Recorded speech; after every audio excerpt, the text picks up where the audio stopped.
दोस्तों, आपको ये किसने कह दिया कि आप अपना बिजनेस नहीं कर सकते, या अगर आपके पास इन्वेस्टमेंट कम है तो आप अपना कारोबार शुरू ही नहीं कर सकते। जबकि बड़े बड़े कारोबारी हजरात की भी यही हकीकत है कि उन्होंने कम पैसों से अपना कारोबार शुरू किया होता है और फिर इनकी मेहनत, इनकी लगन और इनके तजर्बे की बुनियाद पर वो अपने छोटे से कारोबार को बड़े लेवल पर लेकर जाते हैं। दोस्तों, बहुत से लोग आपको ये भी कहते होंगे कि आप कुछ नहीं कर सकते, तो इसमें कुछ हद तक सच्चाई भी होती है, क्योंकि कुछ लोग काहिल और सुस्त भी होते हैं जिनको लोग बिल्कुल सही कह रहे होते हैं। लेकिन दोस्तों, क्या आपको मालूम है कि आप खुद को एक ऐसा इंसान बना सकते हैं कि आपको जमाना नहीं बल्कि तारीख में लिखा जाए। आप अपनी जिंदगी में बहुत सी चेंजिंग्स ला सकते हैं और कम पैसों से अपना कारोबार शुरू कर सकते हैं। आज जो बिजनेस आइडिया मैं आप लोगों को बताऊंगा, इससे आप रोजाना की बुनियाद पर 2 से 3 हजार रुपए मुनाफा आसानी से कमा सकेंगे। इस बिजनेस की तमाम तफसीलात आपको बताने से पहले हमारी आप लोगों से गुजारिश है कि हमारे चैनल सक्सेसफुल बिजनेस को लाजमी से सब्सक्राइब कर लीजिए। दोस्तों, आज की जो मशीन है वो आपको इंतहाई कम पैसों से खरीद कर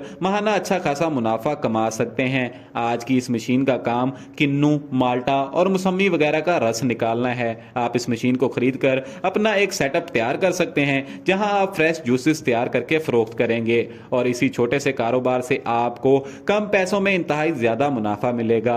दोस्तों, इस कारोबार को आप बिला झिझक शुरू कर सकते हैं। आप सब्ज मंडी से फ्रूट खरीदेंगे। अगर आप 2000 का फ्रूट खरीदते हैं तो आपका एक गिलास 100 रुपए का फरोख्त होगा।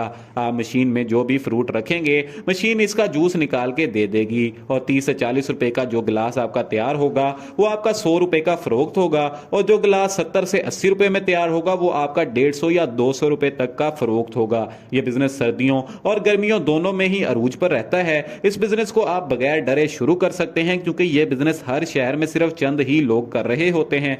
दोस्तों, इस मशीन की कीमत की बात कर लेते हैं तो ये आपको आपके करीबी मार्केट से 500 रुपए से 5000 रुपए तक की आसानी से मिल जाएगी। इसकी कीमत मॉडल और फीचर्स के लिहाज से मुख्तलिफ हो सकती है। दोस्तों, आप इस बिजनेस को दुकान में कर सकते हैं, दुकान के बाहर कर सकते हैं या किसी ठेले पर भी कर सकते हैं। जूस को बोतल में पैक करके भी आप फरोख्त कर सकते हैं और फूड पांडा पर भी अपनी शॉप को रजिस्टर्ड करके इसका जूस वहां पर भी फरोख्त कर सकते हैं। दोस्तों, उम्मीद करते हैं कि आज का यह जबरदस्त बिजनेस आइडिया आप लोगों को जरूर पसंद आया होगा। तो हमें दीजिए इजाजत और अपना रखिए बहुत बहुत ज्यादा ख्याल। इंशाल्लाह फिर मुलाकात होगी इसी तरह के जबरदस्त बिजनेस आइडिया में। तब तक के लिए अल्लाह निगहबान।